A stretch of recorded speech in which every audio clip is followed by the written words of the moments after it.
Desde hace varios domingos estamos estudiando el tema de la santificación, un tema que reviste de una enorme importancia tanto para el pueblo de Dios como para todos aquellos que tienen una seria preocupación por el estado eterno de sus almas. La Biblia dice que sin santidad nadie verá al Señor.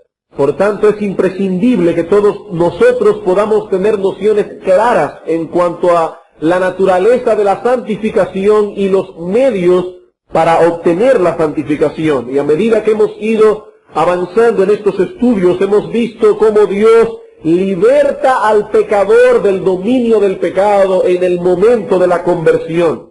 Es decir, en el mismo instante en que un pecador es perdonado, aceptado por Dios, o usando una terminología teológica, es justificado. En el mismo momento en que el pecador es justificado, Dios hace simultáneamente una obra de gracia en tal persona por medio de la cual es librado del dominio del pecado. Es decir, el pecador es esclavo del pecado hasta el momento mismo de la conversión. Dice el Señor Jesucristo en Juan capítulo 8, el que hace pecado es esclavo del pecado. Sin embargo, a partir de la conversión, este dominio del pecado es roto en nosotros. En Romanos capítulo 6, el apóstol Pablo enseña esta verdad claramente. Y esa obra de liberación que hemos llamado en estos estudios la santificación inicial. La santificación inicial, de la cual solo Dios es su autor. El creyente no tiene nada que hacer en la santificación inicial. Solo Dios es el autor de esa liberación inicial del dominio del pecado en nuestras vidas. En Romanos capítulo 6, versículos 17 y 18 dice Pablo: pero gracias a Dios, que aunque erais, noten el tiempo pasado del verbo, gracias a Dios que aunque erais esclavos del pecado, habéis obedecido de corazón a aquella forma de doctrina a la cual fuisteis entregados. Voz pasiva, el creyente no hace nada aquí. Fuisteis entregados y fuisteis, hay que suplir el verbo, libertados del pecado, viniendo a ser siervos de la justicia. Pablo dice: vosotros habéis sido libertados del pecado. Versículo 20. Porque cuando erais esclavos del pecado, erais libres acerca de la justicia. Versículo 22. Mas ahora que habéis sido libertados del pecado, tenéis por vuestro fruto la santificación y como fin la vida eterna. Todo creyente ha sido hecho partícipe de esta obra de gracia. Toda persona que ha sido justificada también ha sido santificada. El pecado ha sido destronado de nuestra vida y en su lugar Dios ha colocado un principio de santidad en nuestra alma que nos permite luchar eficazmente contra el pecado y también obedecer a Dios. Pero esa no es toda la historia. Eso no significa que ahora el creyente, como ha sido libertado del dominio del pecado, ya no tiene ningún problema con el pecado. No, hermanos, a pesar de que el pecado ha sido destronado, la Biblia enseña que todavía continúa causándonos problemas. Por ello, luego de la etapa inicial de santificación del creyente, éste debe continuar ahora en la santificación progresiva. ¿Y qué es la santificación progresiva? Es esta etapa que va a durar hasta que lleguemos al cielo, donde el creyente continúa luchando con la corrupción que aún permanece en él y continúa conformándose cada vez más a la imagen de nuestro Señor Jesucristo. Esa es la etapa progresiva de la santificación. Noten que el apóstol Pablo dice en el versículo 22 dos cosas. Mas ahora que habéis sido libertados del pecado y hechos siervos de la justicia, tenéis por vuestro fruto la santificación. En otras palabras, ya habéis sido libertados del pecado. Ya el dominio del pecado ha sido roto. ¿Qué debéis hacer ahora? Debéis tener como vuestro fruto la santificación. Habéis sido santificados y todavía continuáis siendo santificados. En Romanos 6:22 tenemos la santificación inicial y la santificación progresiva, ambas en un mismo texto. Y es precisamente en este punto que nos encontramos en este estudio de la santificación, es decir, en la santificación progresiva. Y hemos visto que el mismo Dios que nos libró del dominio del pecado en el momento de la conversión, es el mismo que continúa obrando diariamente en nosotros para que podamos luchar contra el pecado que aún mora en nosotros y para que continuemos conformándonos a la imagen de Dios. Pero, a diferencia de la santificación inicial, esa obra de Dios en nosotros de ningún modo excluye nuestra responsabilidad. En la santificación inicial, Dios es el único autor, pero en la santificación progresiva el creyente tiene responsabilidad. Es el creyente que debe perfeccionar la santidad en el temor de Dios. Segunda a los Corintios capítulo 7, versículo 1. Es el creyente que debe hacer morir lo terrenal que aún mora en él. Colosenses capítulo 3, versículo 4. Somos nosotros los que luchamos en pos de la santidad. Dios hace una obra diaria en nosotros, pero hay una responsabilidad en nosotros. Y hermanos, si el creyente no cumple a carta cabal su responsabilidad en la santificación progresiva, no podrá crecer en santificación, no podrá crecer en santidad. Ahora bien, vamos a lo que vamos a estudiar hoy en la mañana. Si de veras queremos luchar contra el pecado, hay algo que es necesario, imprescindible, fundamental, y es que nosotros tengamos una visión adecuada del pecado. Si vamos a erradicar la corrupción que aún mora en nosotros, es fundamental, necesario, imprescindible que tengamos una visión adecuada del pecado. ¿Saben qué es lo que agrava el problema del pecado en el hombre? ¿Saben lo que lo agrava? Que el hombre natural no tiene una visión clara de lo que el pecado es. El hombre no regenerado no se inquieta por el pecado que aún mora en él.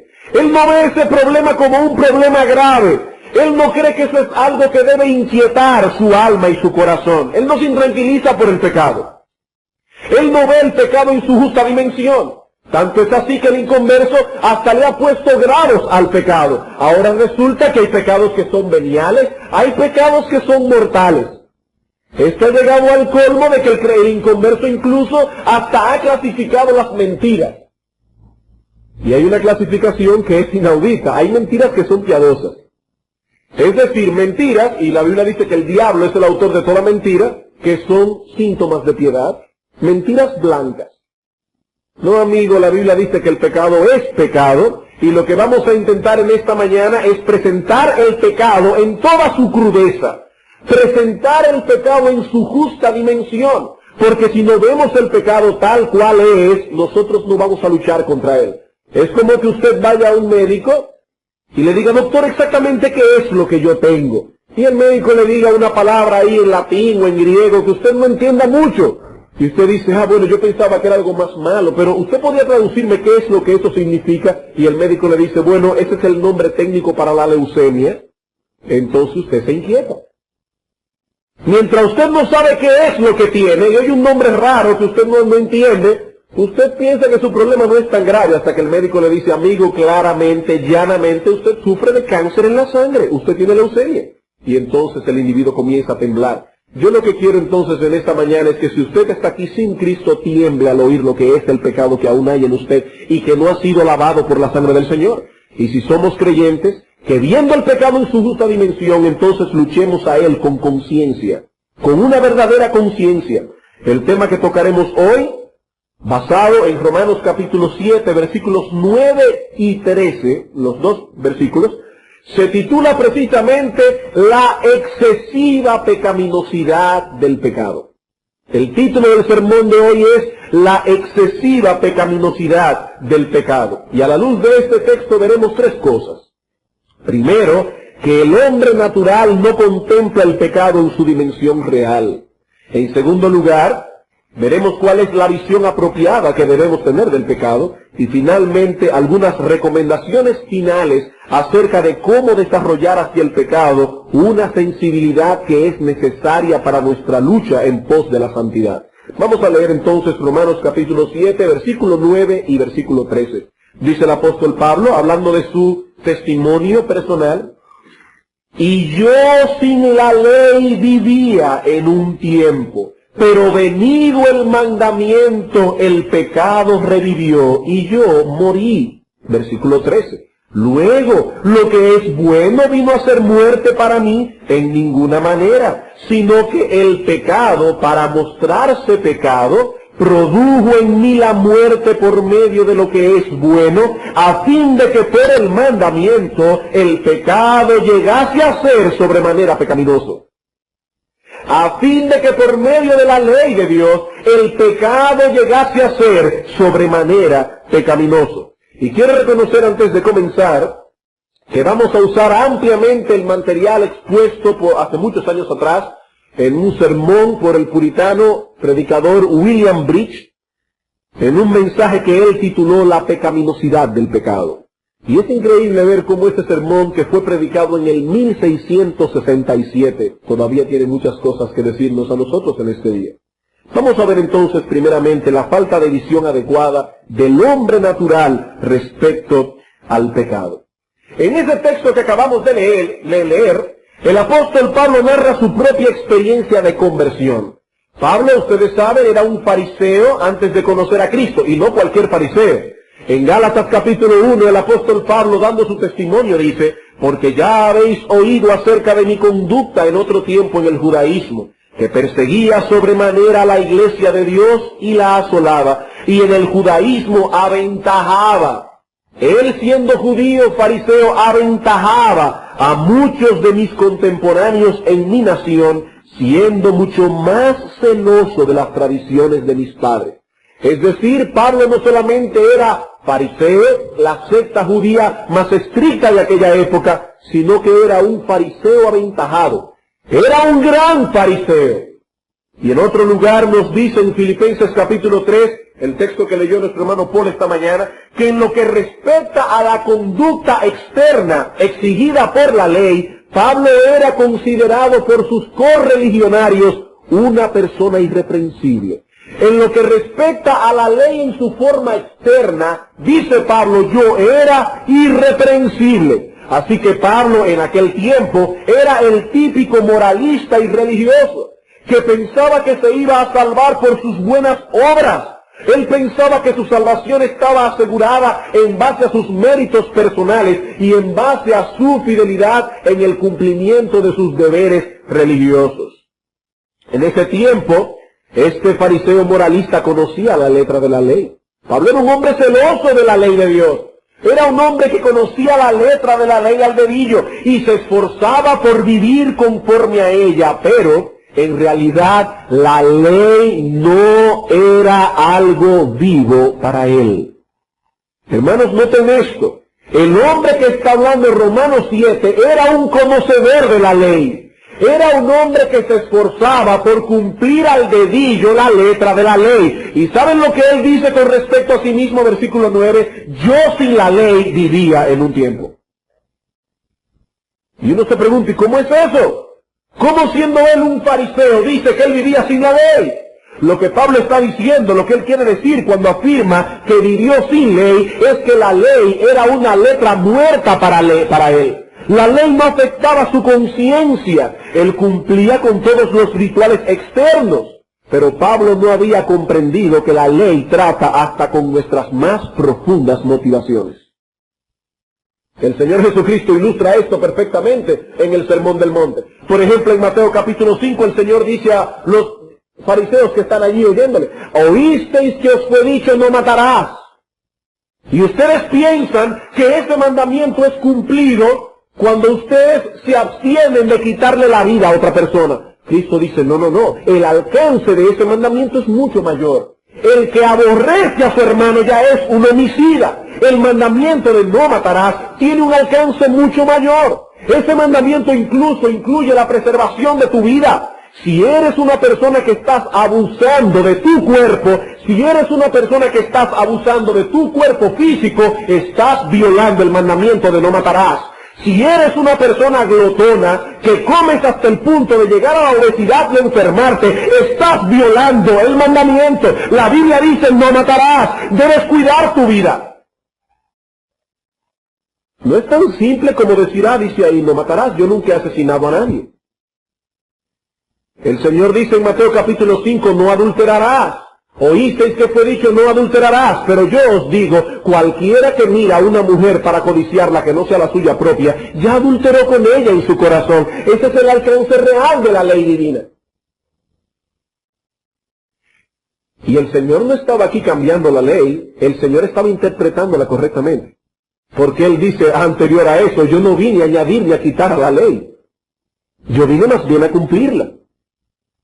Por lo tanto, lo que el Señor está diciendo es que eso es lo que Dios intentaba decir en Éxodo 20, cuando dijo no adulterarás, no matarás, etcétera, etcétera. En ese tiempo en el cual Pablo conocía la ley, pero solo como letra muerta, él nos dice que vivía. Dice él, yo sin la ley vivía. Y Pablo usa esta palabra aquí en el sentido de una vida sin perturbaciones.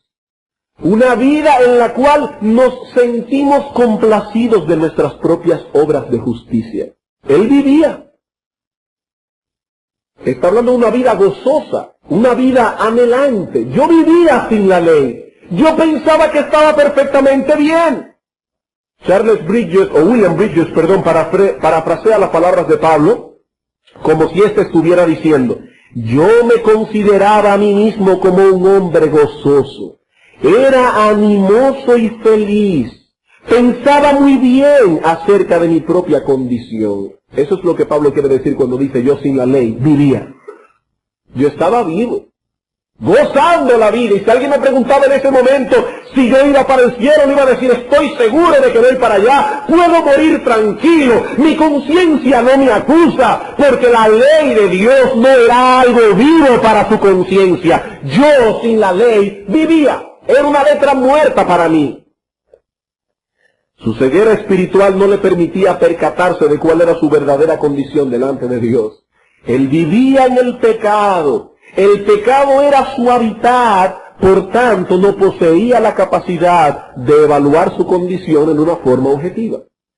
Encontré una ilustración fantástica para hacer entender lo que es el pecador viviendo en su pecado, y cómo el pecador, como vive en su pecado, no siente el peso del pecado. Dice un puritano, el agua no es pesada en su propio lugar, no es pesada en el río, porque ese es el lugar del agua. Un hombre puede yacer en el fondo del río con toda el agua en sus espaldas y aún así no siente el peso de esta. Yo no sé cuántos de ustedes se han bañado en un río o en una piscina. Usted puede introducirse en el fondo de la piscina. ¿Sabe la cantidad de agua que hay encima de usted en ese momento? Sin embargo, usted no siente el peso de ella. ¿Por qué? Porque en ese momento el agua está en su propio lugar. Pero saque a ese hombre del río o de la piscina y ponga sobre sus espaldas 50 galones de agua y usted verá cómo lo aplasta ahí mismo. Es exactamente lo mismo que ocurre en el pecador viviendo en su pecado.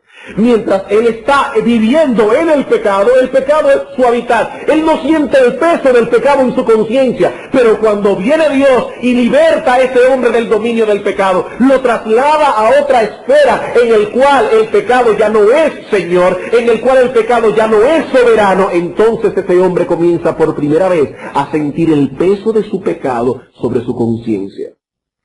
Y a medida que el pecador va creciendo en gracia y alejándose del pecado, más lo acusa su conciencia de pecado.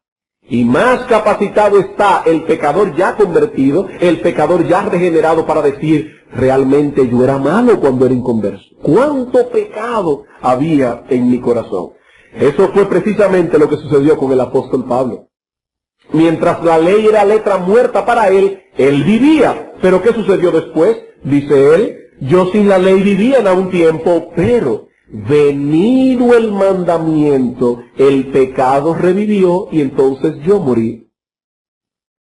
¿Qué está diciendo Pablo? Mientras la ley era letra muerta yo me sentía tranquilo, pero un buen día a Dios le plugo levantar mi conciencia a través de la ley. El mandamiento realmente alcanzó mi corazón y como señala John Murray, ya él no podía continuar descansando en su autocomplacencia. Eso es lo que él quiere decir cuando dice yo morí. Yo estaba vivo, pero cuando la ley vino a mi mente en su verdadera dimensión, yo morí. ¿Cuándo ocurrió esto, hermanos? Esto ocurrió cuando la ley de Dios vino a ser un instrumento vivo en las manos de Dios. Una cosa es conocer los mandamientos de la ley, como Pablo los conocía, y poder incluso hasta recitarlos de memoria, como seguramente Pablo podía recitarla en aquella época. Pero es otra cosa muy distinta conocer el verdadero alcance de tales mandamientos y poder evaluarnos a nosotros mismos en una forma objetiva a la luz de la ley. Cuando el Espíritu Santo vino con poder sobre la vida de Pablo, redarguyéndole de pecado y revelándole el verdadero carácter de la ley de Dios, ¿saben lo que sucedió con este hombre religioso? ¿Saben lo que sucedió con este hombre tan seguro de su propia bondad, tan seguro de su propia justicia, que vivía complacido en sus propias buenas obras, que de repente el apóstol Pablo se desmoronó por completo? La ley de Dios lo aplastó.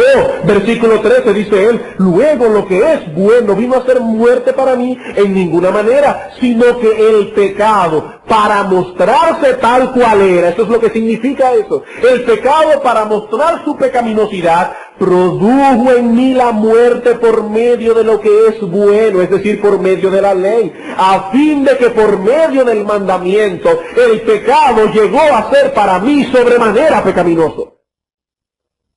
O como dice el texto griego, hiperbólicamente pecaminoso, excesivamente pecaminoso. El pecado se le mostró a Pablo por primera vez tal cual era, cuando la ley de Dios vino a ser una realidad en su conciencia. Ahora bien, hermanos, ¿qué tan malo es el pecado? Ya vemos cómo el hombre natural no percibe el pecado en su justa dimensión. Eso es lo que Pablo está diciéndonos aquí, con respecto a su vida antes de conocer a Cristo. Él estaba tranquilo, él vivía, él podía dormir como un niño. Cada vez que Pablo ponía su cabeza, después de haber matado a 5 cristianos, y se acostaba, decía: wow, Señor, gracias, qué bueno me siento, maté a 10 hoy de los que blasfeman tu nombre. Pablo se sentía tranquilo, hasta que la ley fue usada por el Espíritu Santo para golpear su conciencia. En ese momento Pablo murió y vio el pecado en su justa dimensión. ¿Y cuál es la justa dimensión del pecado? Vamos a ver esto en segundo lugar. Para contemplar el pecado en su justa dimensión, vamos a hacer 3 cosas. Primero vamos a ver las figuras que usa la Biblia para describirnos el pecado. La Biblia usa figuras bien gráficas. En segundo lugar, vamos a ver el pecado desde el punto de vista de sus consecuencias generales. Y en tercer lugar, vamos a comparar el pecado con aquellas cosas que son terribles a nuestros ojos. Y veremos que el pecado siempre es peor. Vamos a ver el pecado usando las figuras que usa la Biblia para describirlo. Dice William Bridge: la pecaminosidad del pecado puede notarse al examinar las palabras que lo denominan, en vista de que el pecado toma para sí todos los nombres de lo malo, de toda maldad. Piensa en cualquier cosa mala, el pecado es eso. Por ejemplo, ¿saben lo malo que es para un hombre estar sucio o inmundo? Sucio, harapiento, asqueroso. ¿Saben lo malo que es para el hombre estar sucio e inmundo? Pues en la Escritura el pecado es llamado suciedad y es llamado inmundicia. Por ejemplo, en Isaías capítulo 64, versículo 6, dice el profeta: si bien todos nosotros somos como suciedad y todas nuestras justicias como trapos de inmundicia. Dice el profeta, nosotros somos una suciedad. Y esas obras que nosotros creemos que son buenas, esas obras de justicia, Dios las ve como un trapo de inmundicia. ¿Y qué es un trapo de inmundicia? Bueno, esta palabra puede ser vista de 2 maneras. O el texto significa trapo de mujer menstruosa, o el texto significa esa venda que se ponían algunas personas cuando tenían una herida. Entonces ese trapo, esa venda que se ponía para supurar, para tapar la herida, se llenaba de pus y de sangre. Eso es un trapo de inmundicia. Dice Dios, eso es lo que ustedes son cuando hacen obras de justicia. Trapo de inmundicia delante de mí. Eso es el pecado. Por eso en Ezequiel capítulo 36, Cuando el Señor dice, les quitaré el corazón de piedra y pondré en su lugar un corazón de carne, hablando de la regeneración, dice el profeta, y seréis limpiados de todas vuestras inmundicias. Es así como Dios ve el pecado, como algo inmundo, putrefacto, maloliente. Eso es el pecado a los ojos de Dios. Hermanos, es malo para el hombre no tener con qué cubrirse y abrigarse. Es malo, ¿verdad? Pues ¿saben cómo le llama la Biblia al pecado? Desnudez. Es muy malo para un hombre no tener con qué cubrirse. Es malo para un hombre no tener con qué abrigarse, pues la Biblia le llama al pecado desnudez. El Señor Jesucristo dice a unas personas en Apocalipsis, por tanto yo te aconsejo que de mí compres vestiduras blancas para vestirte y que no se descubra la vergüenza de tu desnudez. Desnudez, así Dios llama el pecado. Es terrible para un hombre perder la visión. Yo muchas veces me he preguntado cómo yo reaccionaría si el Señor me quitara el don de la vista. Es terrible perder la visión. ¿Saben cómo le llama la Biblia al pecado? Le llama ceguera. En una ocasión el Señor Jesucristo dijo de los fariseos, ellos son ciegos, guías de ciegos. ¿Y saben lo que causaba la ceguera de estos fariseos? No era catarata, era que eran pecadores. El pecado es ceguera, de acuerdo a la palabra de Dios. Es algo terrible llegar a un estado de locura o llegar a estar fuera de sí. En todos los pueblos siempre hay un loco en un parque. Y yo recuerdo cuando yo era niño el terror que uno le tenía a un loco. Estar loco es algo terrible, estar fuera de sí. Pues ¿saben cómo le llama la Biblia al pecado? Le llama locura. El pecado es estar fuera de sí. Por ejemplo, en el Salmo 85:8 dice, escucharé lo que hablará Jehová Dios, porque hablará paz a su pueblo, para que no se vuelvan a la locura. Y cuando el hijo pródigo estaba viviendo en su pecado, dice la Escritura, y volviendo en sí, dijo, ¿cuántos jornaleros en casa de mi padre tienen abundancia de pan y yo aquí perezco de hambre? Mientras él estaba en pecado, él estaba fuera de sí. Él estaba loco. Él estaba mal de la cabeza. El pecado es locura. Pero ninguna de esas figuras es tan siniestra como la figura de la muerte. Y dice la Biblia de los pecadores que están muertos en sus delitos y pecados.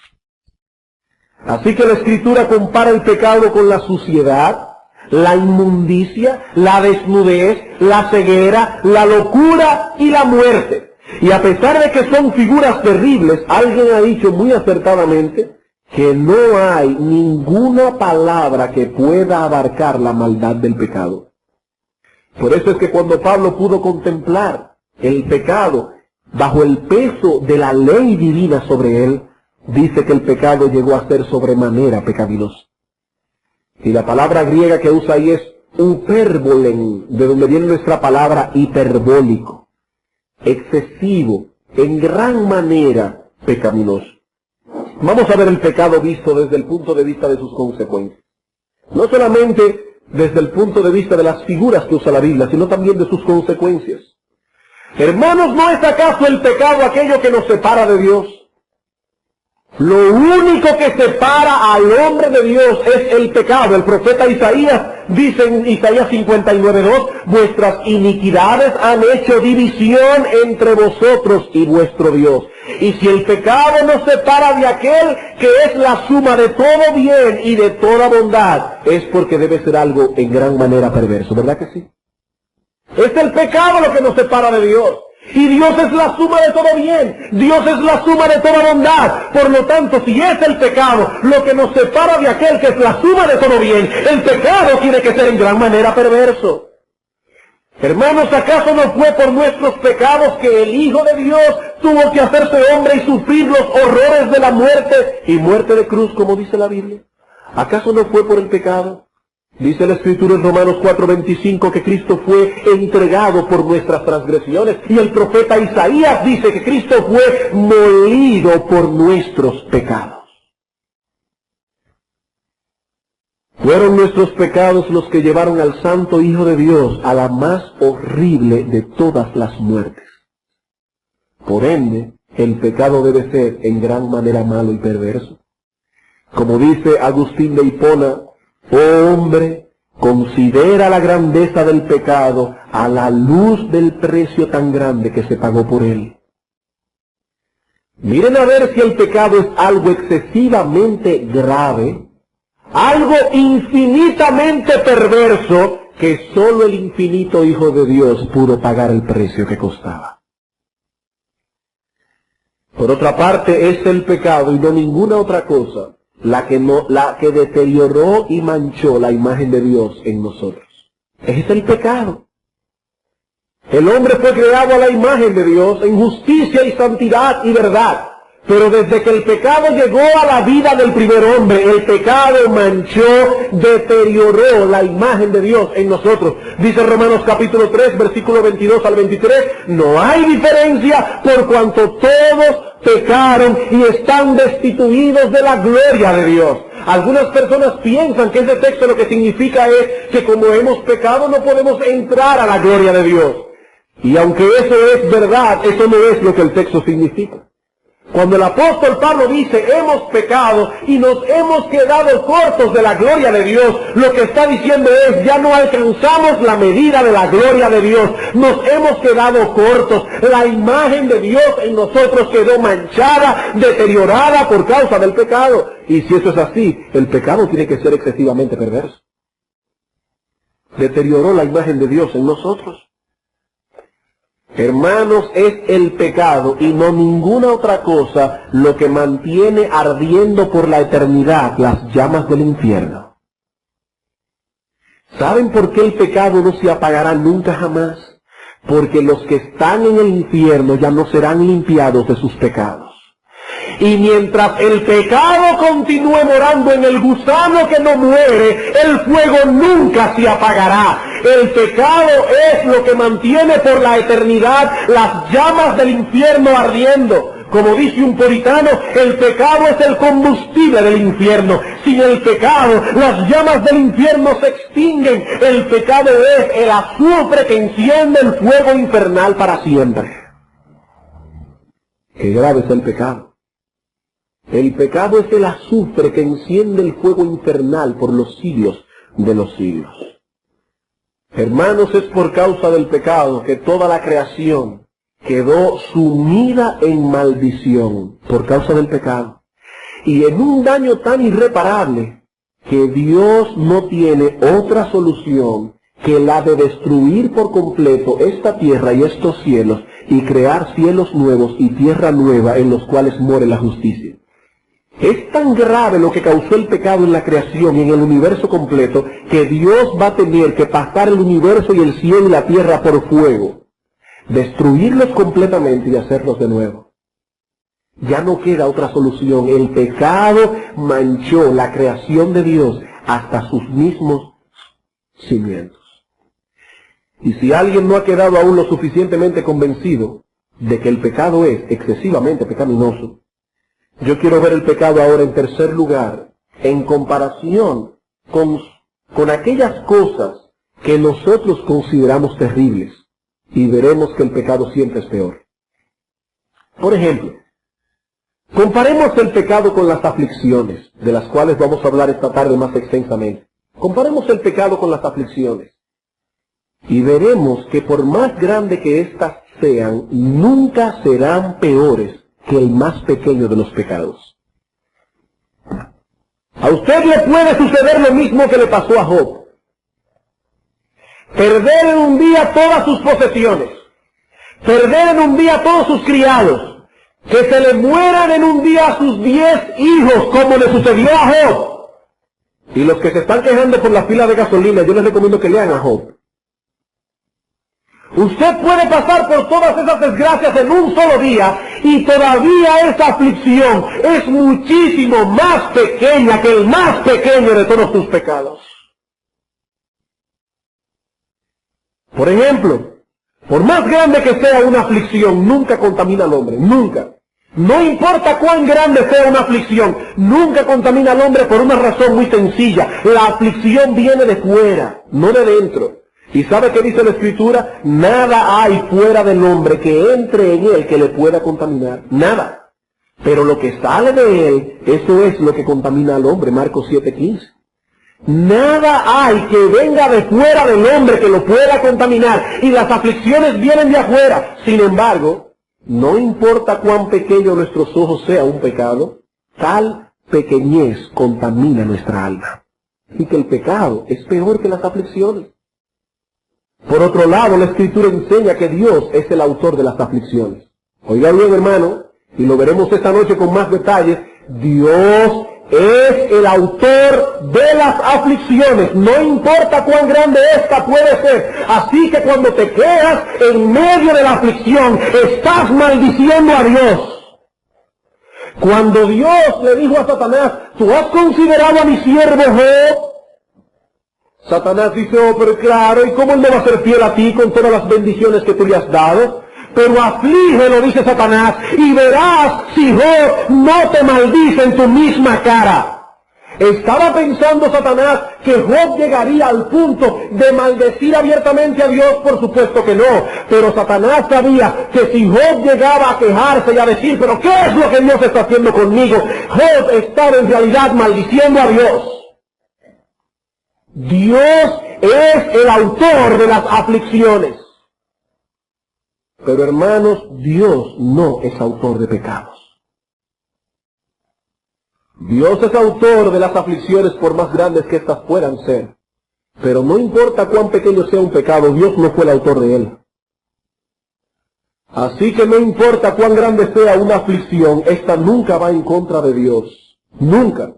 Pero Dios es contrario a todo tipo de pecado. Y todo tipo de pecado es una afrenta contra Dios. Por eso dice Thomas Watson una frase que a mí me impacta fuertemente. Thomas Watson dice que todo pecado es un intento de deicidio.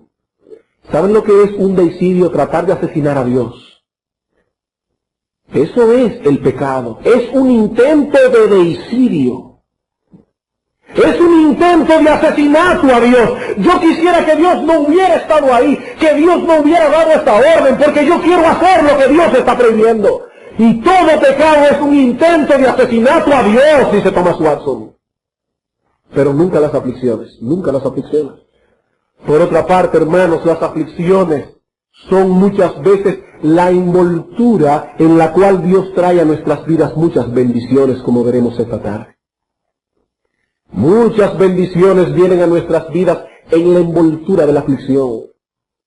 Pero ¿qué dice la Biblia con respecto al pecado? Dice la Biblia, maldito todo aquel que no permaneciere en todas las cosas escritas en el libro de la ley para hacerlas. En la aflicción, bendición. En el pecado, maldición. Maldito todo aquel que no permaneciere en las cosas escritas en el libro de la ley para hacerlas. Así que el pecado, hermanos, siempre será peor que las aflicciones.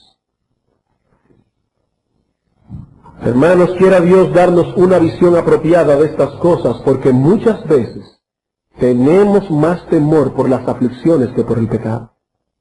¿No es cierto? ¿No es cierto que muchas veces le tenemos más miedo a las aflicciones que al pecado? ¿Sabe lo que dice el profeta Jeremías en Lamentaciones 3:39? ¿Por qué se lamenta el hombre viviente? ¿Por qué? Laméntese el hombre en su pecado. No te estés lamentando, hermano, porque no hay gasolina, porque no hay harina, porque no hay azúcar, porque no hay pan. Laméntate en el trono de Dios por la cantidad de veces que has sido infiel al Señor.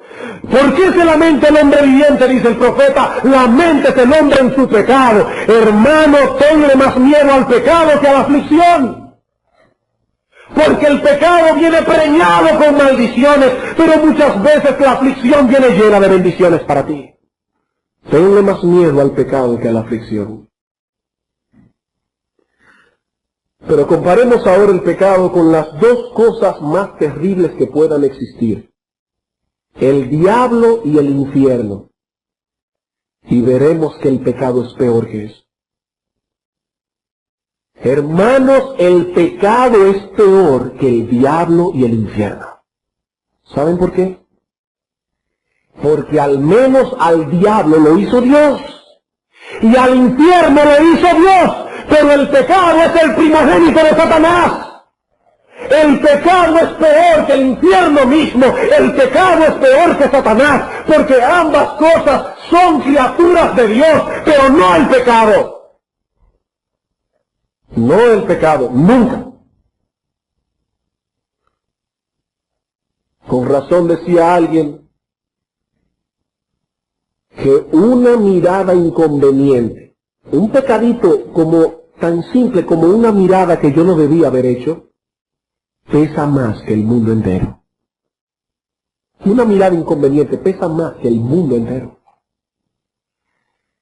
Yo pienso que estas cosas son suficientes para darnos una idea de la excesiva pecaminosidad del pecado.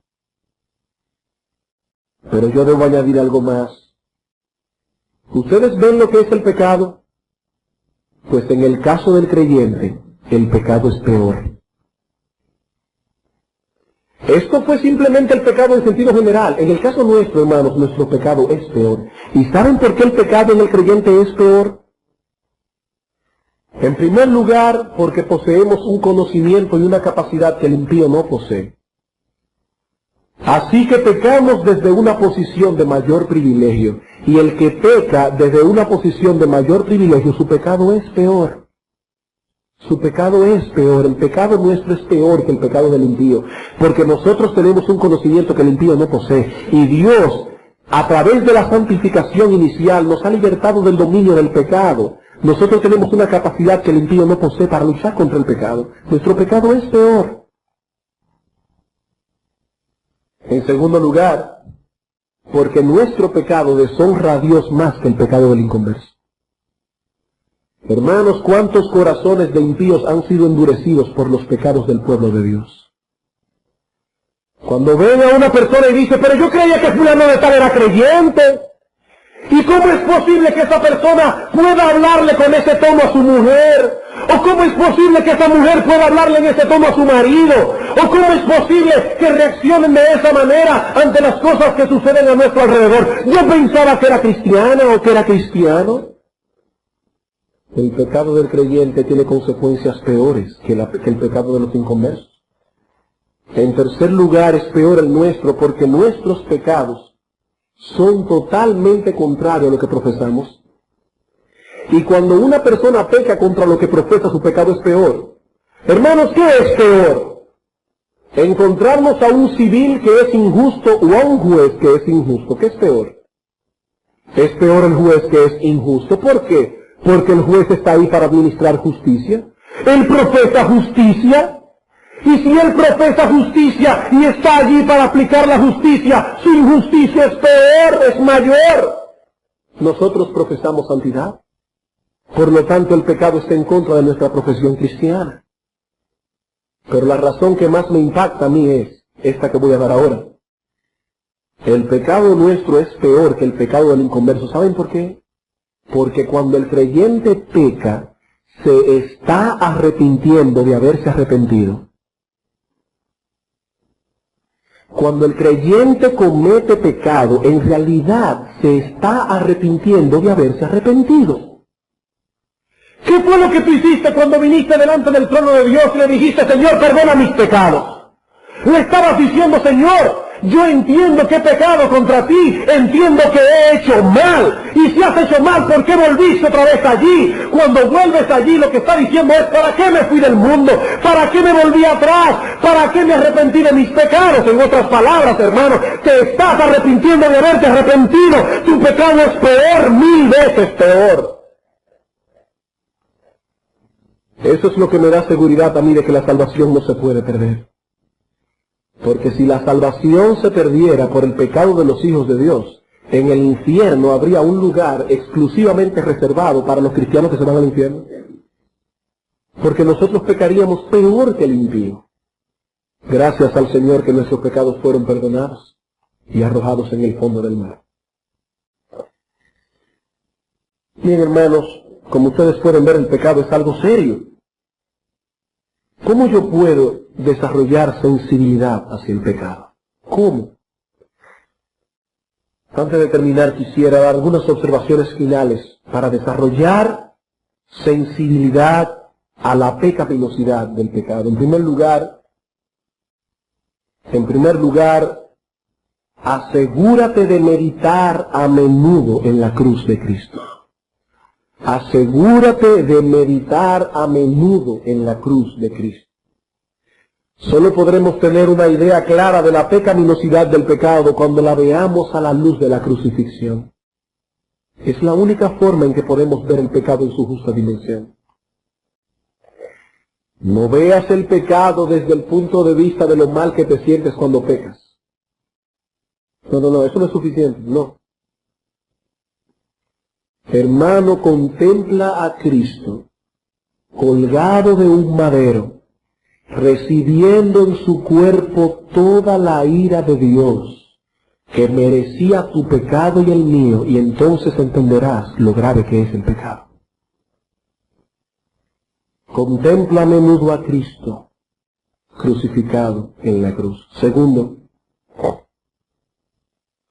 esfuérzate por caminar lo más cerca que puedas de Dios. En segundo lugar, esfuérzate por caminar lo más cerca que puedas de Dios. Los que usamos lentes, a menudo tenemos que limpiarlos.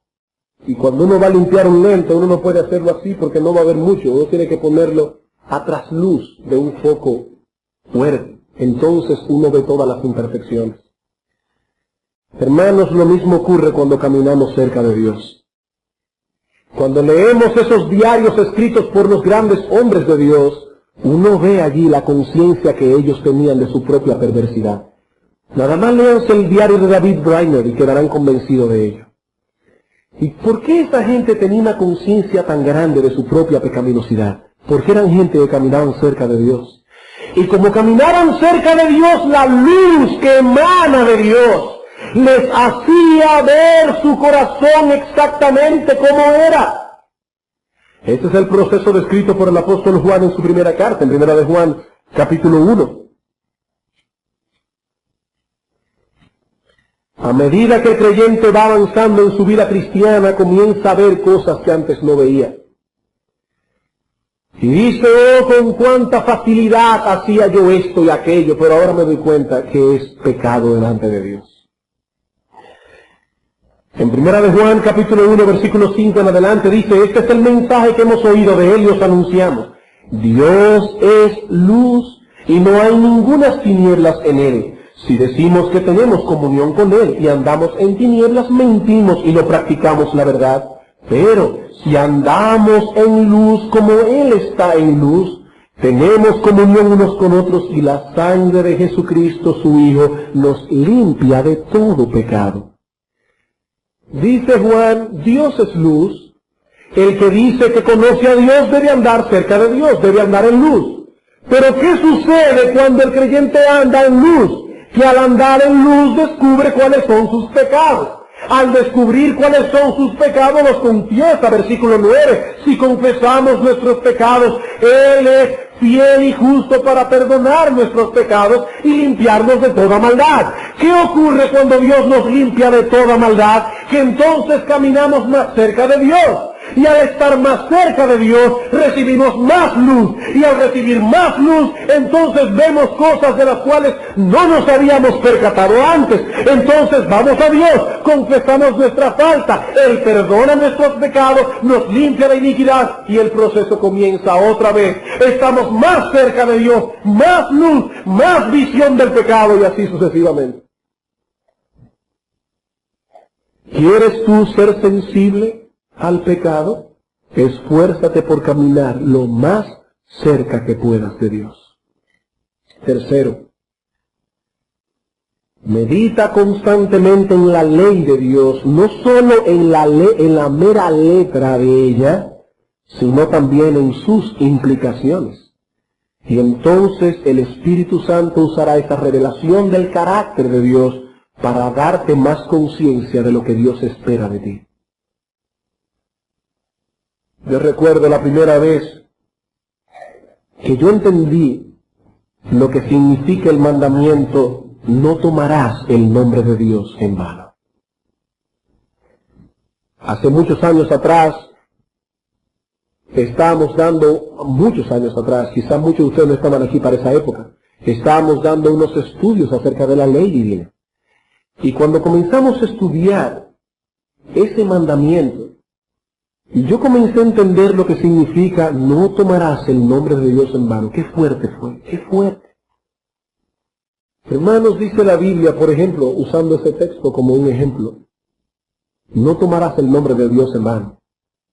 Cada vez que tú dices, ay Señor, o ay Dios mío, por cualquier tontería, estás siendo reo de culpa por estar violando el nombre de Dios.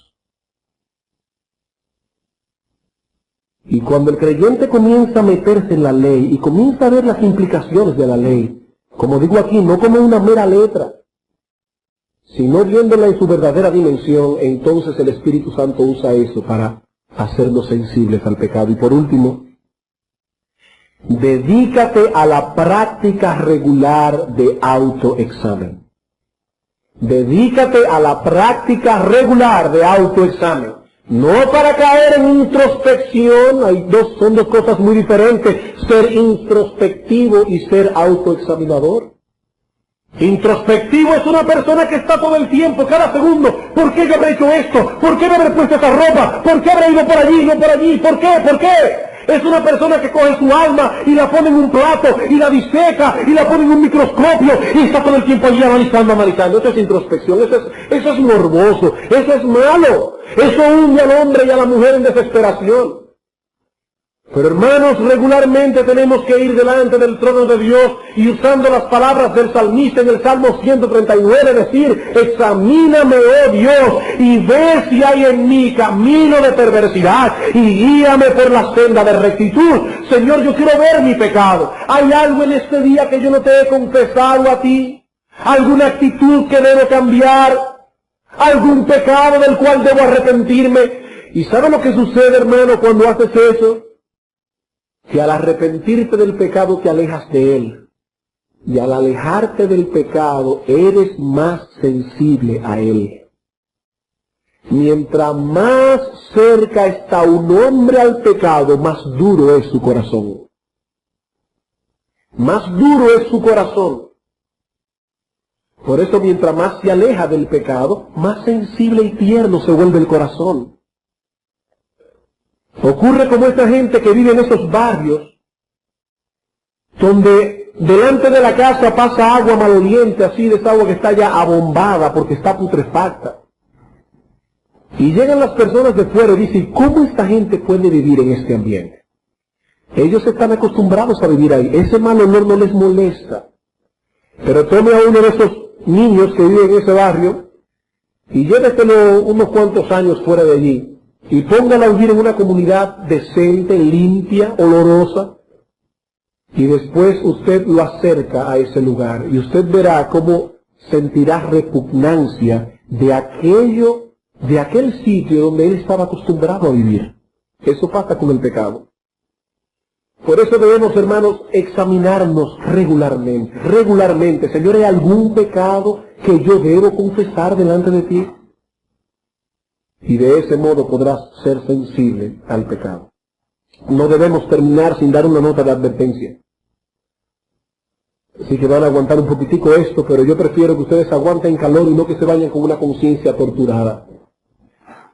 Hermanos, nunca debemos mirar el pecado sin mirar al mismo tiempo a Cristo.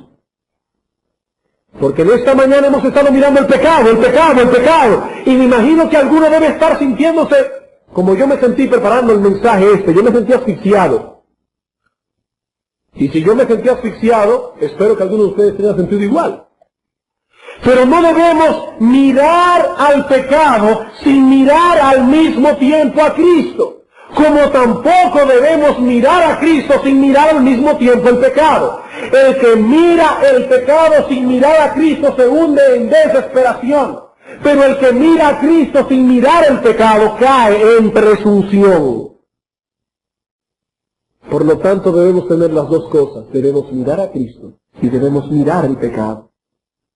Si eres realmente creyente, no solo debes tener una clara visión del pecado, sino que debes también por esforzarte, por obtener una comprensión adecuada de lo que significa la justificación por la fe.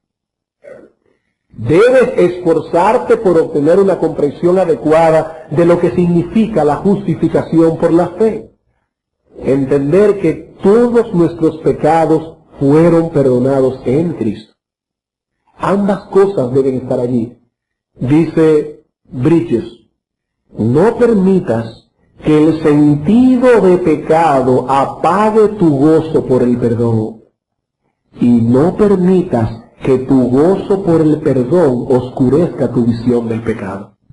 Voy a repetir eso otra vez. No permitas que el sentido de pecado apague tu gozo por haber sido perdonado, pero tampoco permitas que tu gozo por el perdón oscurezca tu visión por el pecado. Ambas cosas deben estar allí. Y si aún no eres creyente y estás aquí en esta mañana escuchando estas cosas, amigo, yo espero que el Espíritu Santo use estas cosas que has oído para darte convicción de pecado.